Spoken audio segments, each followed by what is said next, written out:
Hello friends, you are welcome in EDU Mantra classes channel. Friends, आज के अपने इस वीडियो में हम मैथ के 10 प्रश्नों को सॉल्व करेंगे जो पेडागॉजी से संबंधित है और आपके आगामी परीक्षा के लिए बहुत ही ज़्यादा महत्वपूर्ण है। और आज की हमारी जो सीरीज है वो है सीरीज नंबर 5। तो चलिए बिना देरी किए हुए हम अपने प्रश्नों को सॉल्व करते हैं। अपना पहला प्रश्न हम देखते हैं। आज का हमारा पहला प्रश्न है,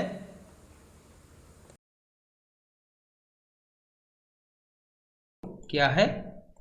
पहला क्वेश्चन है, वह विधि जिसमें शिक्षक पूरे पाठ के दौरान स्वयं बोलता है और शिक्षार्थी ध्यानपूर्वक और चुपचाप सुनते हैं। अब देखिए, अगर आप थोड़ा सा इसको समझने का प्रयास करेंगे अपने आप से भी तो बहुत इजी है। ऐसा कौन सी विधि है जिसमें सिर्फ अध्यापक बोलता है और जो बच्चे हैं वो सिर्फ सुनते हैं? अब देखिए, जो खेल विधि है, खेल विधि में अध्यापक का और क्या अध्यापक उसमें पढ़ाता है और बच्चे सुनते हैं? ऐसा कुछ तो है नहीं कुछ, ठीक है। और व्याख्यान विधि, व्याख्यान का मतलब है किसी भी चीज़ की व्याख्या करना। मान लीजिए अध्यापक ही है तो वो क्या करता है, किसी भी अपने सब्जेक्ट के टॉपिक के बारे में वो व्याख्या करता है, बच्चों को बताता है, ठीक है। तो इसमें तो कुछ है कि वो बोलता जाता है और बच्चे सुनते हैं। अगला है आगमन निगमन विधि। तो आगमन विधि में आप जानते हैं क्या होता है, ये विशेष से सामान्य की ओर होता है, मूर्त से अमूर्त की ओर अग्रसर होता है। और इसकी कुछ और खास विशेषताएं हैं कि यह जो है वो क्या करता है, बच्चों की बच्चों की आवश्यकताओं और रुचियों का ध्यान रखता है और यह एक विकासात्मक प्रक्रिया है। कौन सा?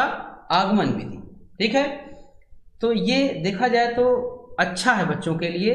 और जो खोज विधि है, मतलब यह जो बच्चों के अंदर खोज करने की क्षमता होती है उसको भी प्रोत्साहित करती है और उसके अंदर, बच्चों के अंदर जो चिंतन होती है उसको उद्दीप्त करती है, ठीक है। और यही अगर निगमन की बात करें तो निगमन विधि का क्या मतलब है, इसमें सामान्य से विशेष की ओर, अमूर्त से मूर्त की ओर यह अग्रसर होती है, ठीक है। और इसमें जो भी तथ्य होते हैं वो बच्चों पर जबरदस्ती थोपे जाते हैं, ठीक। और बच्चों को सिर्फ नियम दिया जाता है और उसकी प्रकृति को बच्चा अच्छे से नहीं समझ पाता, इसलिए आसानी से भूल जाता है, ठीक। प्रक्रिया को बिना किसी तर्क के, मतलब इसकी जो प्रक्रिया है निगमन की, बिना किसी तर्क के ज्यों का त्यों बच्चों को स्वीकार करना पड़ता है। मतलब जैसे टीचर ने बताया है उसी तरीके से उसको स्वीकार करना पड़ता है, उसको समझ में आता है या फिर नहीं आता है। तो देखा जाए तो आगमन और निगमन विधि, फिलहाल इसमें जो हमारा क्वेश्चन है इससे ये रिलेटेड नहीं है।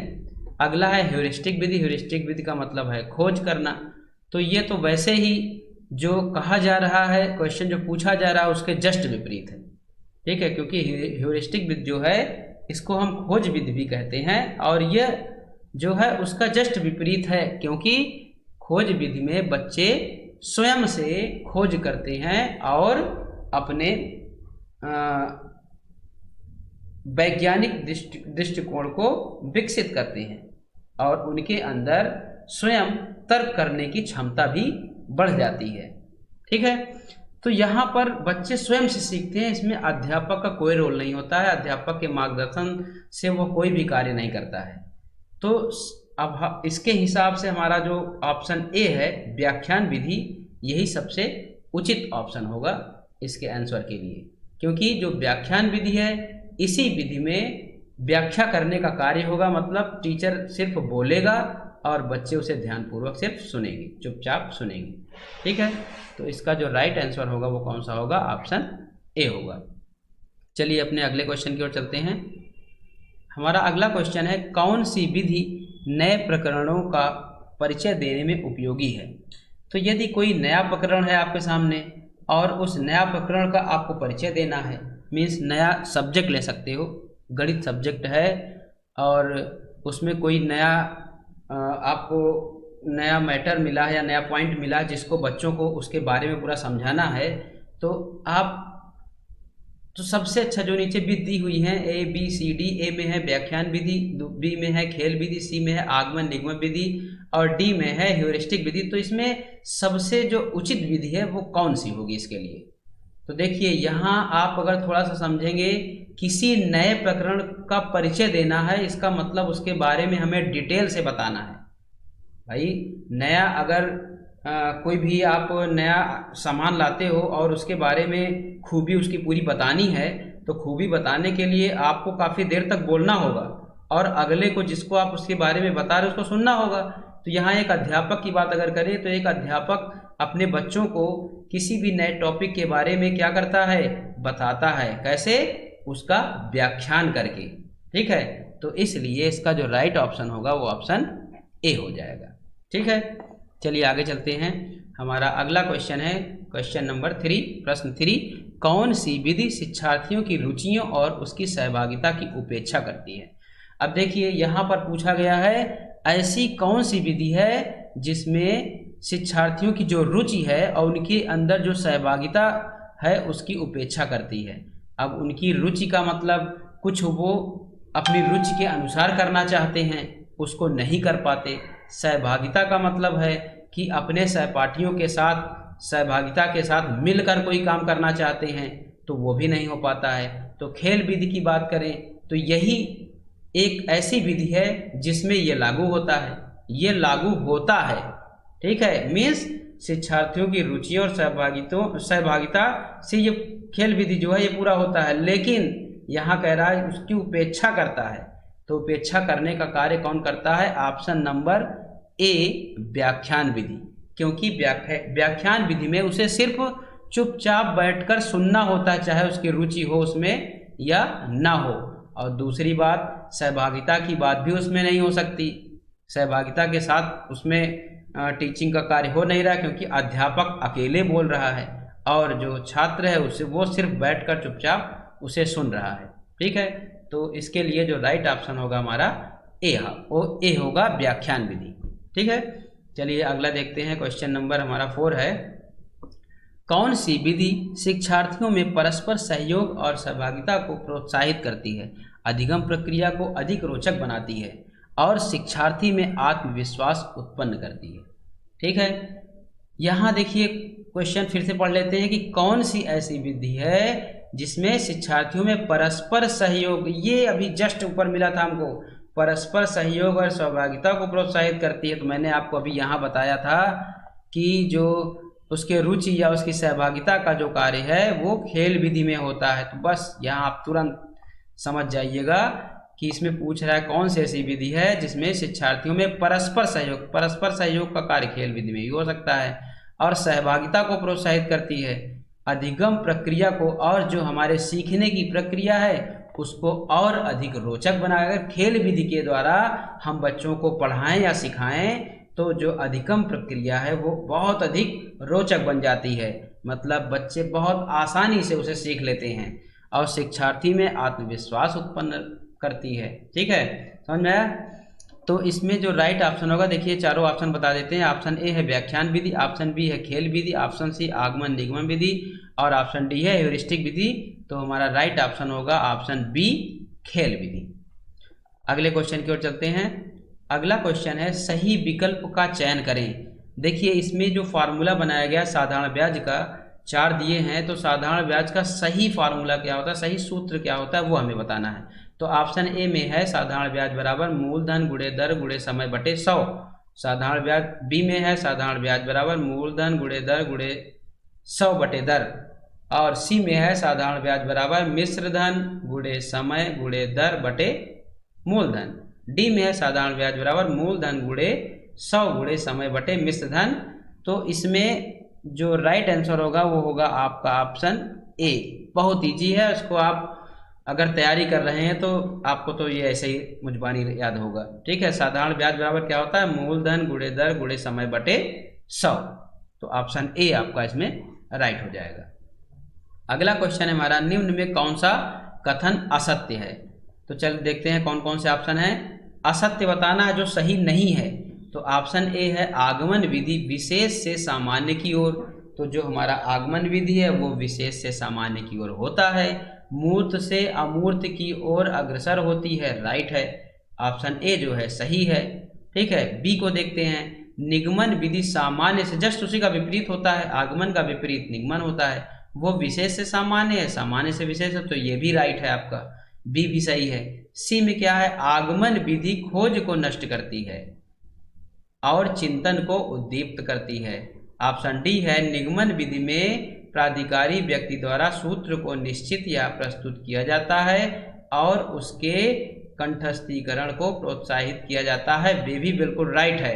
ऑप्शन सी जो है यही आपका गलत हो रहा है, क्योंकि इसमें बताया गया है कि जो आगमन विधि खोज को नष्ट करती है, जो कि ये बिल्कुल गलत है। इसमें मैंने आपको ऊपर पहला या दूसरा क्वेश्चन था, उसमें मैंने बताया था कि जो आगमन विधि है यह खोज को प्रोत्साहित करती है, नष्ट नहीं करती है, खोज विधि को प्रोत्साहित करती है और चिंतन को उद्दीप्त करती है। ठीक है, तो यहाँ पर नष्ट होने की बात हो रही है, यही आपका इसी की वजह से ये गलत हो रहा है, तो ऑप्शन सी आपका इसमें राइट हो जाएगा। ठीक है, आगे चलते हैं। अगला क्वेश्चन है 7, किस विधि का शिक्षण के लिए प्रभावी उपयोग किया जा रहा है तथा वह बच्चों की नैसर्गिक प्रवृत्ति है।